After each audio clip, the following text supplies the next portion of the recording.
Ugandan President Yoweri Museveni. But away from that, Education Cabinet Secretary George Magoha has blasted parents for failing to take parenting role seriously, saying the ongoing school fires and unrest is a consequence of failed parenting.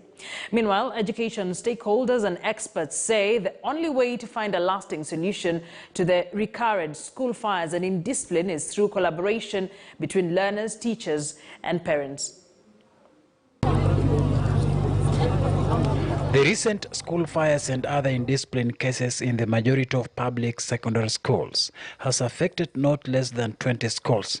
And although the government has allowed learners to go home for mid-term, Education Cabinet Secretary Professor George Magoha is blaming parents whom he says have failed in their roles. Sentiments shared by other stakeholders in the education sector. I continue to slightly castigate our parents who still continue to treat the children as eggs. This has been part of the problem. Those who are bold enough to touch a building, first of all, their parents will rebuild the building. The government will not pay a penny.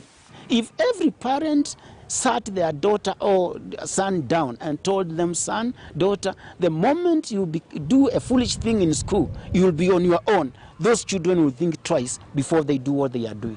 The main problem is about the adults who are supposed to be the role models. Now, we ask ourselves, right from playgroup, how do we bring these children up? What type of a discipline are we putting in them? And the moment we answer that question, we shall be able to get a better approach to this. Warning that parents will be responsible for repairing and putting up new dormitories and other physical amenities destroyed by the unruly learners, Magoha says a serious monitoring and tracking system of all students implicated in any form of violence or destruction of school properties has been initiated, and that not a single culprit will escape the law. If we catch you, and as you have seen, first of all, that information is going to be on your record for the rest of your life. And the law does not allow you, even if you are 10 years, to buy petrol and burn public property. If you want, go and burn your father's building. That's where we are. So let them know that there's a price. With the increased fires and destruction of school properties, there have been sustained discussions on whether boarding schools should be abolished. However, experts are warning against making rushed decisions. If we say that the only way of curbing this indiscipline is by doing away with the boarding schools, I think we need to ask ourselves, aren't we going to transfer the same problem now to the day schools? The difference between a boarding school and the day school is that the kids or maybe the runners in the day schools do not sleep there, but they do almost all the activities there.